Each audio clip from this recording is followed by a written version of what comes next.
অনেকেই ভাবছেন একটি ইউজড কার কিনবেন। যারা ইউজড কার কিনতে চান তারা অনেক ভয়ে আছেন যে আসলে গাড়িগুলোর কন্ডিশন কেমন হয়ে থাকে। তো সেই ভয়কে আজকে জয় করতে উত্তরা কার সেল পয়েন্ট থেকে নিয়ে এসেছি করোনা প্রিমিয়াম একটি গাড়ি। এই গাড়িটি এক সময়কার খুবই খুবই ভাইরাল একটি গাড়ি। অবশ্যই ভাইরাল গাড়ি কেন বলছি, গাড়িটি এখন পর্যন্ত খুবই খুবই লুকের দিক থেকে মাশাআল্লাহ খুবই সুন্দর এক ধরনের গাড়ি হচ্ছে করোনা প্রিমিও।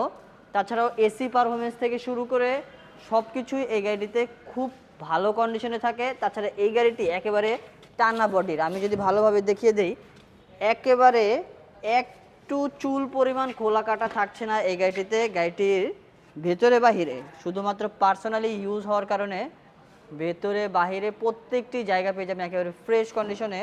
ইয়াং জেনারেশনের ভাইয়েরা অনেকেই করোনা প্রিমিও পছন্দ করেন।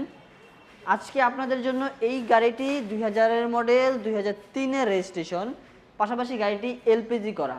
সিএনজি সিরিয়ালে দাঁড়ানোর কোনো প্রয়োজন নেই, এলপিজি করা একটি গাড়ি, তেলে গ্যাস একেবারে পারফেক্ট। আমি যদি গাড়িটির ইঞ্জিন রুমের কথায় আসি, আমি যদি গাড়িটির ইঞ্জিন রুম দেখিয়ে দিই, আজকের ইঞ্জিন রুমটি আমরা একেবারে ফ্রেশ কন্ডিশন বলতে পারি। কেন? জাপানি রিপিটগুলো এবং কি জাপানি পেস্টগুলো এখন পর্যন্ত একেবারে অক্ষত অবস্থায়। পুরাতন গাড়িতে এইভাবে ইঞ্জিন রুম এতটা ফ্রেশ কন্ডিশন থাকে না, বাট এই গাড়িটির ইঞ্জিন, গিয়ার বক্স এবং কি ইঞ্জিন রুমে একটি টাকারও কাজ থাকছে না ইনশাল্লাহ। পেপারস আপডেট, এই গাড়িটি যারা দেখতে চান চলে আসুন উত্তরা কারসেল পয়েন্টে এবং কি স্ক্রিনে দেওয়া নাম্বারটিতে যোগাযোগ করুন। ধন্যবাদ সবাইকে।